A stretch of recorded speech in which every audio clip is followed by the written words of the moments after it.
Alright, ladies and gentlemen, MrSotko here. Welcome back to the channel. Got a whole bunch of good news stuff for you today. Got myself looking like Gomer Pyle. And we're here today to talk about the 18-digit number that everybody's talking about in Bitcoin lately. So, today, basically, a lot of people were tweeting, and even the news is reporting a very strange Bitcoin block. And conspiracy theories are flying, most of them probably trolls, but I guess it's still an interesting read anyway. So why the cryptosphere is losing its mind over this 18-digit number. So this is the number here. That's 18 zeros, followed by 21 E8, and another 2 zeros. Doesn't look particularly remarkable, nor does the whole complete hash, which is the complete hash it's associated with. And yet this series of numbers and letters has sent the cryptosphere into overdrive, sparking talk of quantum computing breakthroughs, time travel, Satoshi's return, and the hidden meaning of Bitcoin. Because, of course, there's a hidden meaning of Bitcoin. On June 19th, block number such and such was discovered by the top mining pool, BTC top mining pool. On the face of it, there was nothing unusual about the block. It just measured over 1 megabyte, had 6,500 inputs, 1,047 outputs, 125 SegWit transactions. But when the block is viewed in an explorer, such as BlockChair, something astonishing appears when you hover your cursor over the block hash. So the number just appears as the shorter number, which is the 21 E800. Okay. So, to some, the appearance of many zeros followed by 21, a number synonymous with Bitcoin's total supply, even though there's probably 21 in a lot of the addresses, is merely a coincidence, an occurrence as inevitable as a roulette wheel landing 18 times on red after 500,000 spins. And to others, it's a near impossible feat that signals intervention from another world, be it celestial, extraterrestrial, or the future. Because, numbers. It was Mark Wilcox who discovered the oddity, first tweeting a hash of the block around 90 minutes after it was discovered. Half of crypto Twitter immediately began losing their minds, while the other half began scratching their heads. What was the significance of this hash, if, in fact, there was any? I love this meme they put in there. Satoshi was an anonymous Asian man, likely deceased. Satoshi is Craig S. Wright, or was Hal Finney. Satoshi was a disbanded collective of individuals, some likely identified already. And then the ultimate wokeness is Satoshi is an AI from the future that time travels with quantum computation. Totally. Of course it was. Humans are programmed to see patterns in everything, and thus the fixation on 18 zeros in a row is understandable, but it's what comes next in the block hash that's equally startling. For those who like to be startled, or for anyone partial to pareidolia, my MK Ultra is acting up. Perceiving a pattern where none exists. 21 E8, also known as E8, refers to the theory of everything, also known as a unified field theory. Well, I certainly love physics and theories of everything, but I don't know. 21e8.com, there's even a website, 21e8.com, which displays a fractal pattern based on the elementary particle spin that forms part of the E8 theory. And the last time Bitcoiners got all excited over a block hash beginning with an unusually high number of zeros was when Satoshi mined the Genesis block. After the fact, once Bitcoin had developed a community, the significance of block hash yada yada was pondered in a Bitcoin Talk forum thread. There are a number of unusual things about this hash. For one thing, it contains 2 hex zeros more than were required. And for another, as we explained in a previous article on the Genesis block, so that's on a previous article. So I might have to look at that too. It took 6 days to mine, as speculated in an old Bitcoin forum thread. This may have been yet another deliberate trick on the part of Satoshi to mimic the biblical account of creation. Totally. As we read in Genesis 2:2. And on the 7th day, God ended his work, which he had made, and he rested. Definitely. So much similarities. I see it all. Bitcoin community, Bitcoin is rebellious internet money, and Bitcoin as a time-traveling quantum computer. Ooh. What does it all mean? There are 2 ways that a block contains. So you can see I'm having a lot of fun with this. Block containing an unusually high number of zeros could have came about by accident or design Ooh, if it was the former, there was nothing to read into the significance of block such and such commencing with 18 zeros. Their presence is no more meaningful than any other string of numbers. If it is the latter, however, and someone inserted those numbers by design, then the individual has a level of computing power that was currently unattainable by several orders of magnitude. Maybe. It has been estimated that it would take 2,500 years to create that hash, working at a rate of 1 exahash a second, which represents around 2.5% of the current BTC network hash rate. Just 2,500 years. I'm sure somebody's working on it. For this feat to have occurred deliberately, it would have to have been performed on a yet undiscovered quantum computer, or by a time traveler taking advantage of future advancements in processing power. As theories go, this one's pretty tinfoil, but there are those who believe that Satoshi Nakamoto was a time traveler. Well, there's also people that believe a lot of people are time travelers, and, like that, isn't there a Nicolas Cage meme where it shows some Civil War officer, and he looks like exactly like Nicolas Cage does today, and people are like, oh, it's he's an immortal or some time traveler or something. Such matters are beyond the scope of this article. As a less sensational hypothesis, one writer postulated the hash number could have been the work of Andrew DeSantis, who is working on a quantum computer and regularly posts cryptic messages that have shades of E8 theory in them. DeSantis, for his part, has posted a series of responses to the original tweet that revealed the hash, suggesting that the odds of him hitting upon the number are infinitesimally small.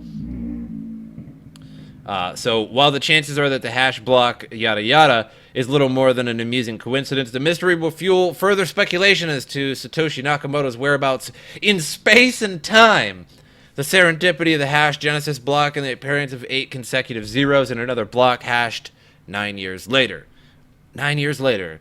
Took 9 years to randomly generate a block that had 18 consecutive zeros in it. Exactly 9 years later. It's got to be a coincidence, even though it's not exactly 9 years later at all. And Satoshi's whereabouts. I wonder where he is on the world. No, my friend. When is he? Is the better question. Are you kidding me? Like, get woke, guys. Get woke. Okay? Like, Satoshi, it's not about where he is. It's where and when he is. You need to use the X, the Y, the Z axis, the fourth dimension. We need to put 5 dimensions on this, okay? It's get woke. Next article. Akon launches Acoin to be the savior of Africa. Okay, well that's pretty cool. At first, pretty cool. All right, because charity is great. So U.S. singer-songwriter Akon has become the latest celebrity to launch a cryptocurrency, and he believes it could be the savior of Africa. So originally reported, page 6, Akon, who is originally from Senegal, which is West Africa, revealed at this year's Cannes Lion International Festival of Creativity. It's probably French, I don't know, whatever, that he wants to use Acoin as part of the giant 2,000-acre development called Akon Crypto City. All right, starting to get a little interesting. He wants to make a crypto city. All right, sure. Let's go through. Let's go for it. I think the blockchain and crypto could be the savior for Africa in many ways because it brings the power back to the people, brings the security back into the currency system, and also allows the people to utilize it in ways that they can advance themselves and not allow governments to do those things that are keeping them down. Akon is currently heavily involved in humanitarian projects, having set up Lightning Africa, a project to bring solar power to Africa. The star appears to have built a presence with the president of Senegal, donating the 2,000 acres needed for the crypto city, which describes itself as the first of its kind, 100% crypto-based, with Acoin at the center of transactional life. Fair enough. That's a wrap. So it's not only well-known personality to have ventured into the world of crypto. Wu-Tang Clan member Old Dirty Bastard became indirectly linked with the industry after his son launched a coin. 50 Cent made headlines. So DJ Khaled was also involved in that CTR token thing, which is the I can't even remember. I can never remember what it's called. And then somebody always like, oh, it was this. It was basically a credit card with MasterCard or Visa or something like that. You could put your crypto on. And Visa was like, we don't have any partnerships like that. and it turns out that they basically stole $62 million. So yeah, that's a thing. So I hope it works well. It's actually pretty cool. I'm kind of interested to see, how it all works out economically. But moving on, the bithumb hack, and somebody actually corrected me on my channel the other day, and I thank you for that. But I'm probably gonna keep calling it bithumb because everybody calls it bithumb, but it's supposed to be like a silent H kind of sound, like bitsum, like the H is supposed to be S in Chinese, like bitsum, and so it's essentially just spelled wrong from the start. But bithumb, it confirms it's going to reimburse all of its users after it lost $30 or $40 billion, whatever they say. So bithumb said it was a beginning recovery process and that the total losses from the recent hack could ultimately decrease. Bithumb is reducing the amount of losses through its ongoing disaster recovery. Future figures are expected to be lower. Bithumb, which is the world's 6th largest exchange by volume, originally revealed it had been attacked.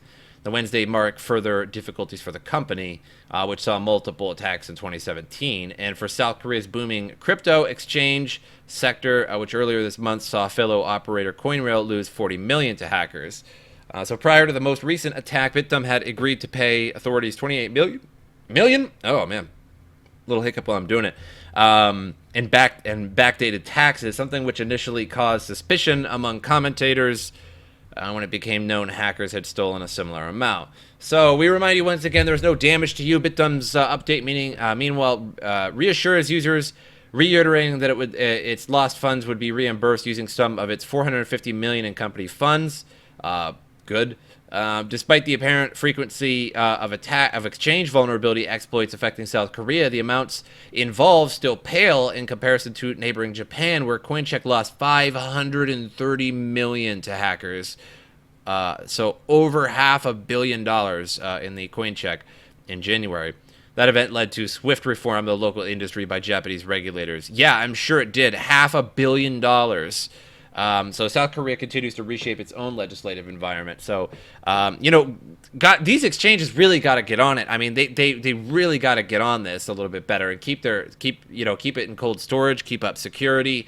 So this is just constant that this has been happening. As you can see there, $530 million to hackers in January. That's so crazy. Weiss ratings, Bitfinex may be using traders as tokens to vote itself in to the EOS as an EOS node, master node. So Bitfinex, one of the top EOS block producers, may be using the token, or block producer they call them, using token deposits by users to vote itself in, tweeted Weiss Ratings a few days ago. Before that, the crypto analyst at Weiss Ratings commented that, in fact, EOS was one of the most centralized ecosystems. Yeah, everybody knows that. And people fight me on my channel about that all day. They're like, how is it centralized? How is it not centralized?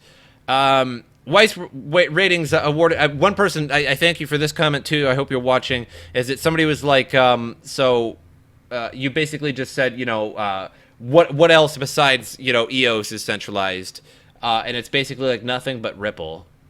Like it was pretty good response. So yeah, basically only Ripple. So EOS was awarded a B rating, mostly propped up by good adoption and innovative technology. However, the rating also came with warnings that crypto systems are still experimental and their real performance is variable. The EOS voting still continues, with 24% of tokens having voted. However, for those whose tokens never left exchanges, voting has been blocked. The election of one block producer cannot affect the network that much. However, the possibility that block producers gain influence and cannot be voted out is worrying. Analysis of EOS voting also shows that Bitfinex gathered half of its votes from several large wallets or whales. The account of Bitfinex EOS L is the top-rated block producer at the moment, earning the most votes. To the credit of Bitfinex, a couple days ago, a special tool was unrolled to vote through exchange wallets, and since EOS voting is ongoing, the current balance of block producers may change. That seems a little cheap, though. If you're an exchange and you have tons of EOS wallets on your exchange because you're an exchange, and then you make a system where those people can actually vote on yourself, does nobody see that as shady? That they coincidentally have this system at which that they can roll out so that people can, you know, vote for Bitfinex with their own coin. It's not centralized though. Nope. Despite the accusations, the EOS market price inched up by about 3%, but trading volumes have thinned out. The share of Tether trading in EOS pairs is about 37%, revealing the weight of the fixed price asset. EOS trading remains concentrated on Binance. The chief criticism against EOS comes from the older and prominent voices in the crypto sphere, and most of all, Bitcoin maximalists and Ethereum adopters. The chief developer of EOS, Dan Larimer, refuted those claims, believing the governance is always needed in blockchains. In a recent explanatory blog to the community, he wrote, "There is widespread belief that there is no governance of Bitcoin or Ethereum and that these protocols are decentralized. There is further a belief that the code should be law. In reality, all blockchains have human governance processes that reveal themselves in emergencies and when the protocol upgrades." Yeah, true, kind of, but not like EOS.